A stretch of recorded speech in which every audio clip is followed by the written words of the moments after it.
آج افراط و تفرید کا لوگ شکار ہو گئے۔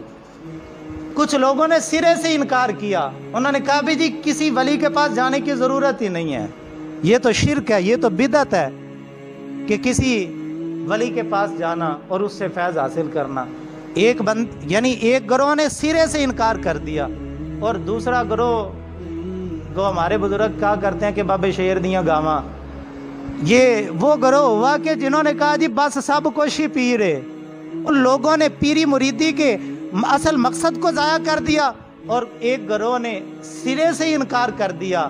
حالانکہ اس در کو چھوڑ کے کبھی بھی روحانیت کی معراج حاصل نہیں ہو سکتی، کیونکہ اللہ پاک نے قرآن مجید برہان رشید کے اندر واضح طور پہ ارشاد فرما دیا۔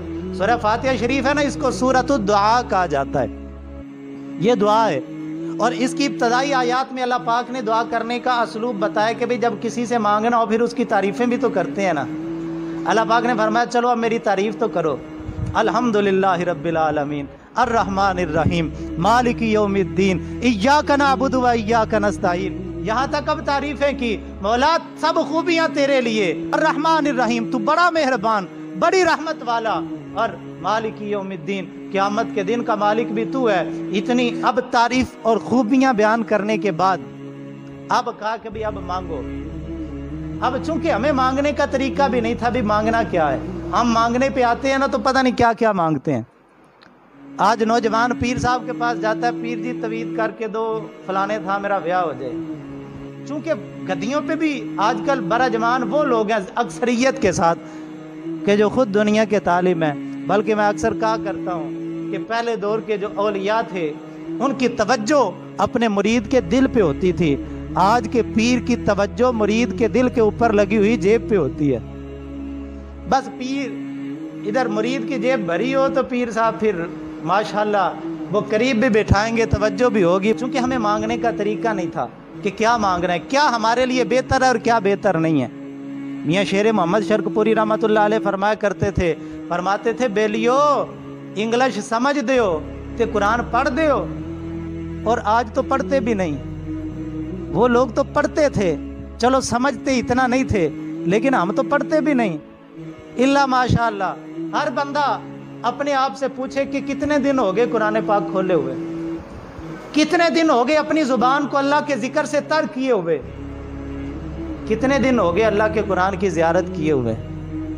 یہ وہ قرآن ہے کہ جس کو دیکھیں تو آنکھوں کو ٹھنڈک ملتی ہے، یہ وہ قرآن ہے جس کو پڑھیں تو زبان کو سکون ملتا ہے، یہ وہ قرآن ہے جس کو پڑھیں تو دل میں راحت اور سکون آتا ہے اور روح کو تسکین ملتی ہے۔ روح کا ذکر ہی یہی ہے، ہم نے اپنی روحوں کو بھوکا رکھا، ننگا کر دیا، بے لباس کر دیا، بے غذا کر دیا، روحیں بیمار ہو گئیں۔